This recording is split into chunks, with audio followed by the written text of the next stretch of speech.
árboles sería muy distinta la vida en el mundo.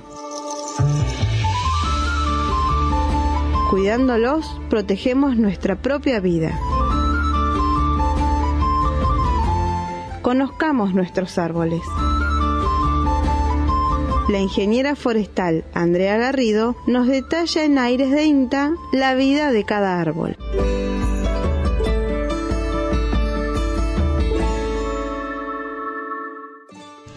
Árboles de la Patagonia y del mundo, ¿por qué no? Con la ingeniera forestal Andrea Garrido. ¿Cómo te va, Andrea? Muy bien, ¿a vos cómo estás? ¿Qué árbol nos presentas hoy? Hoy vamos a hablar del olmo, una especie muy conocida por todos en nuestra zona. Mucha gente la quiere, mucha gente no tanto, ¿no? Porque tiene sus bemoles. Exacto. Pero un hermoso árbol, si se quiere. Es una planta grande, noble, sí, muy linda. Buena copa, claro. Lindo follaje. Bien para sombra, sobre todo, ¿no? Muy linda para sombra y para lugares en los cuales se quiere por ahí reparo contra el viento. No para los jardines, ni para las cañerías, ni para ningún tipo de caño. Exacto. Pasa que es una planta que tiene una gran capacidad para comenzar a buscar agua en el suelo. Entonces, va buscando agua y a veces tenemos la costumbre o mal costumbre de no regar los árboles. Entonces, ¿qué ocurre? El árbol va a buscar por algún lado, claro, donde tener su fuente de agua para poder nutrirse. Sí, a veces hay hermosos jardines y césped y en el centro está saliendo una ramita de un olmo. Exacto, sí, encima tiene esa capacidad, el olmo tiene la capacidad de brotar a partir de sus raíces. Entonces, si el árbol lo tenemos mal nutrido, le ponemos poca agua, le colocamos poco fertilizante o abono para que él pueda alimentarse, él va a buscar salir por algún lado buscando sus nutrientes y crecer por algún otro lado como para preservarse en cuanto a su especie. Bueno, pero usted viene muy ordenadita con todos los temas, características del olmo, el uso, las especies. Comenzamos en detalle entonces. ¿De dónde es originario el olmo? El olmo es de Europa y también se han encontrado especies en el oeste de Asia y en el norte de África. Y bueno, ya ha llegado a nuestro continente con las emigraciones. ¿El nombre científico? Ulmus. El nombre científico está compuesto por un género y una especie. Sí. El género es Ulmus y la especie hay muchas. El nombre olmo está dividido, ¿no es cierto? Tiene su nombre vulgar y su nombre científico. El nombre científico es género Ulmus, especie hay muchas.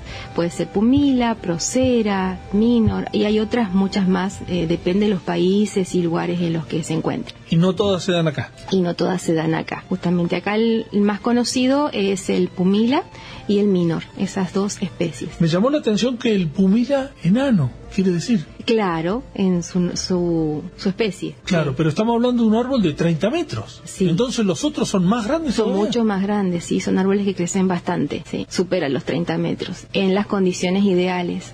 A ellos les encantan los lugares con humedad, por eso que en sus lugares nativos se los encuentran a la orilla de los ríos creciendo. Pero también estuve leyendo en el apunte que usted me envió que resistente a heladas, sí, a sequías también. A temperaturas muy bajas, bajo cero, sí, puede llegar hasta soportar hasta menos 18.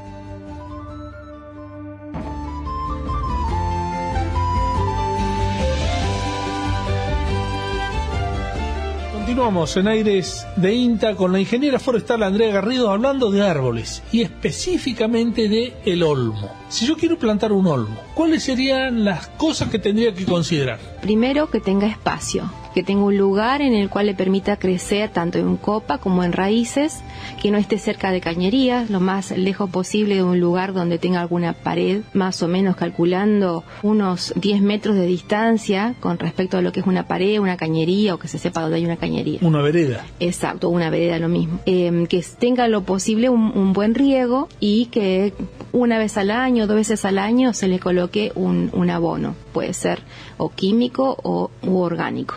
¿Hay que podarlo al olmo? Sí, lo ideal sería hacer una poda de limpieza. Yo generalmente siempre aconsejo todos los años poda de limpieza. Y la poda propiamente dicha, que es sacar ramas ya grandes, y eso es hacerla cuando uno vea que el árbol está con algún daño en una de las ramas principales, ahí sí sacar ramas grandes. ¿Poda de limpieza qué es?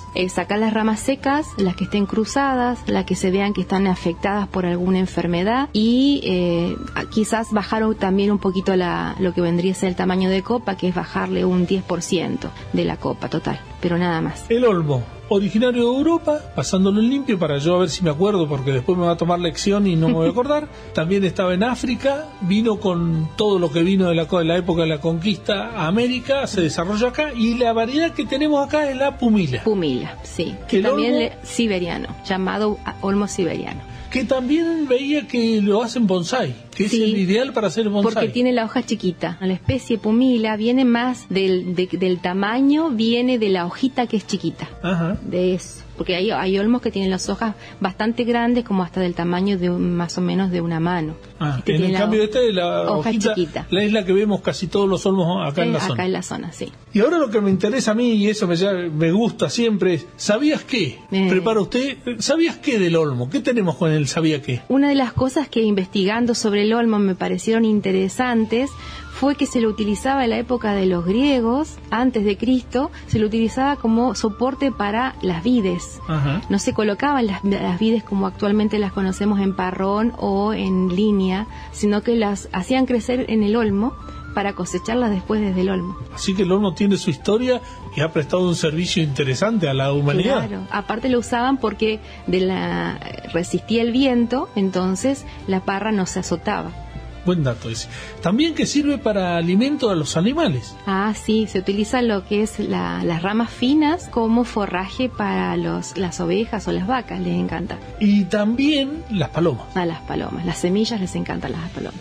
Luego de la floración, cuando comienzan a caer los frutos, que son esas especies de hojitas de color marrón que caen al suelo, que uno a veces anda con la escoba barriendo. Barriendo, sí. Bueno, esas frutos adentro tienen las semillas. Bueno, eso les encanta a las palomas. Y de las últimas dos cosas es que hay que tener hojitas de olmo para la suerte. Sí, eso es una tradición de los celtas, que decían que para tener suerte había que tener 3 hojitas de olmo en el bolsillo o en la cartera, porque ellos consideran al olmo como un árbol noble. Es más, cuando realizaban reuniones importantes y las hacían debajo de un olmo, era considerado como un sello de respaldo de lo que se tomaba como decisión bajo ese árbol, en esa reunión. Ah, no lo sabía eso.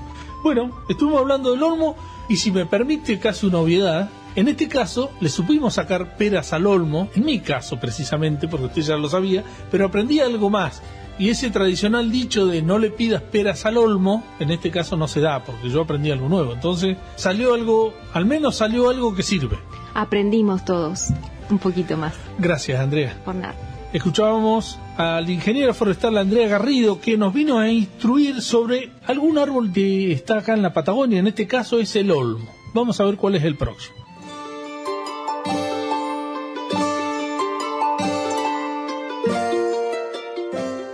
Si conocemos los árboles, apreciaremos su valor. Con cada uno que cuidamos, protegemos nuestra propia vida. Porque sin árboles, la vida en el mundo sería muy distinta.